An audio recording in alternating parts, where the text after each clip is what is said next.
porta dessa casa, entre o arvoredo, estava sentada uma velhinha. Diante de si tinha uma dobadoira que se movia regularmente com o tirar do fio. A velha pousou tranquilamente as mãos e o novelo e chamou: Joaninha. Aqui estou, minha avó. É sua meada? Eu lhe endireito, disse Joaninha, saindo de dentro e com os braços abertos para a velha. Voltemos à menina dos roxinóis, por quem Garrett se enfeitiçou alguns minutos antes.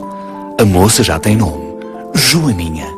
E assim que aparece, salta à vista a sua doçura, a bondade com que trata Francisca, a avó cega que dobra a meada no silêncio do vale. Quem serão estas mulheres?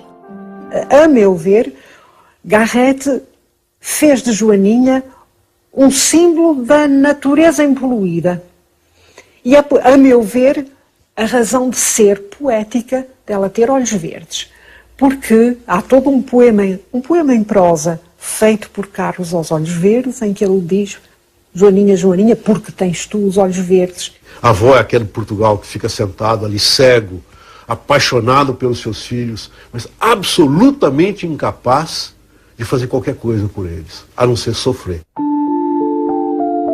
Garrett demora-se na contemplação de Joaninha. A beleza suave, a ingenuidade dos seus 16 anos. Aprendemos que vive sozinha com a avó desde a partida de um outro neto. Um Carlos que foi estudar para Coimbra, daí partiu para a Inglaterra e voltou a Portugal, depois para se alistar num dos exércitos que se defrontavam, então num violento combate. A velha Francisca sofre de desgostos e segredos que não confessa senão a um homem austero e ambíguo que a visita todas as sextas-feiras, o Frei Diniz.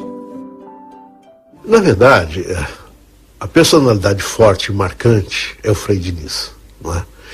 Porque ele é o sujeito que é o bem e o mal. Ele é o retrato duplo do bem e do mal. As aparições do frade resultam em momentos de tensão. Homem de posses, deixou um dia a vida terrena para vestir um hábito que se colocasse entre ele e as tentações. Nesse momento, deixou o seu dinheiro à velha Francisca e à jovem Joaninha. Mas por que o terá feito? Que o liga àquelas criaturas? Frade, bem, tal como o Garrett o mostra através de Frei Diniz, era de facto a personagem que não tinha compreendido que a sociedade tinha evoluído. Tinha forçosamente que mudar a estrutura do Portugal velho, não é? Francisca cegou de tanto chorar as sucessivas visitas da morte que lhe levou os pais de ambos os netos. E como se não bastasse, um dia o próprio Carlos partiu, não para o outro mundo, mas para uma guerra que a velha mulher não compreendia. Por fim, ainda tem de ouvir o seu confessor, Frei Diniz, amaldiçoar Carlos e essa sua tropa de inimigos de Deus. Meu Carlos, tu estás vivo e são. Não é já um sonho? És tu?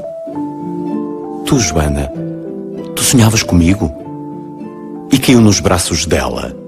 E abraçaram-se num longo, longo abraço, com um longo, interminável beijo, como um primeiro beijo de amantes. Carlos e Joana beijam-se a meio da guerra que divide o país. Mas ele tem de voltar ao combate e juram não dizer uma palavra sobre o assunto. Carlos sofre de amor por aquela mulher em que a sua prima se transformara. Mas por que sofre?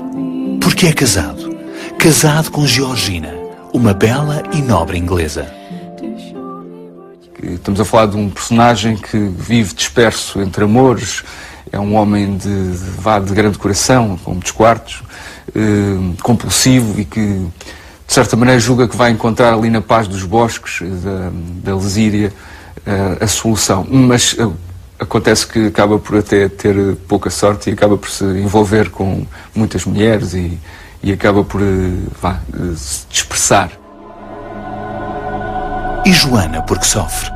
Porque pressente a verdade e tem de a calar enquanto vive paredes meias com a avó, as visitas de Frei Diniz e outros mistérios.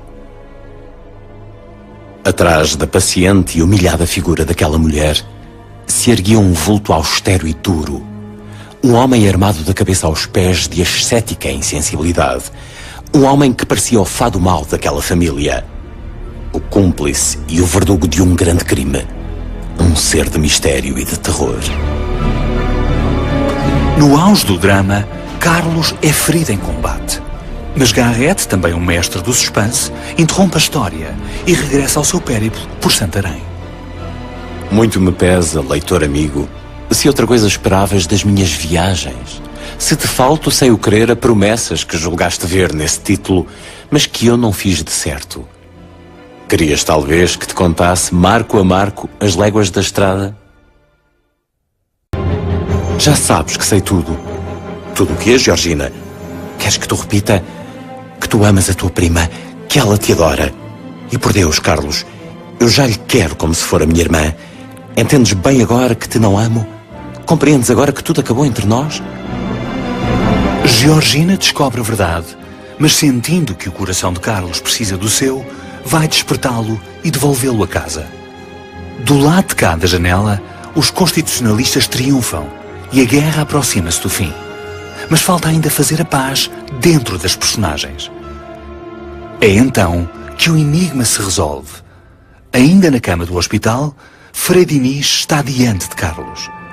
Carlos culpa-o por todo o sofrimento da família e prepara-se para o matar com um golpe de fúria, mas neste instante irrompem Joaninha e a velha Francisca. Filho, é teu pai, meu filho. Este homem é teu pai, Carlos. O ponderoso velador caiu inerte das mãos do mancebo e rolou pesado e baço pelo pavimento. Isto é, no fundo, quem combateu a outra pessoa é filho dela.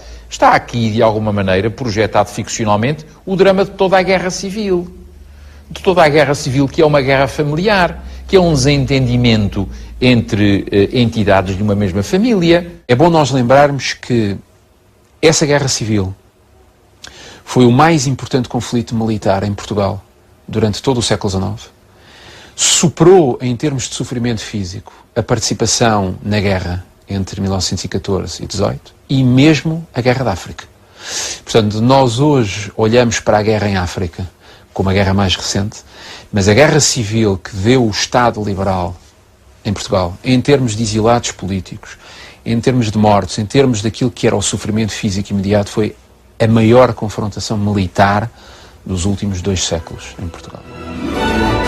Em 1834, as forças liberais por quem combatem ficcionalmente Carlos e, na realidade, Garrett, Herculano e Dom Pedro IV, derrotam os absolutistas.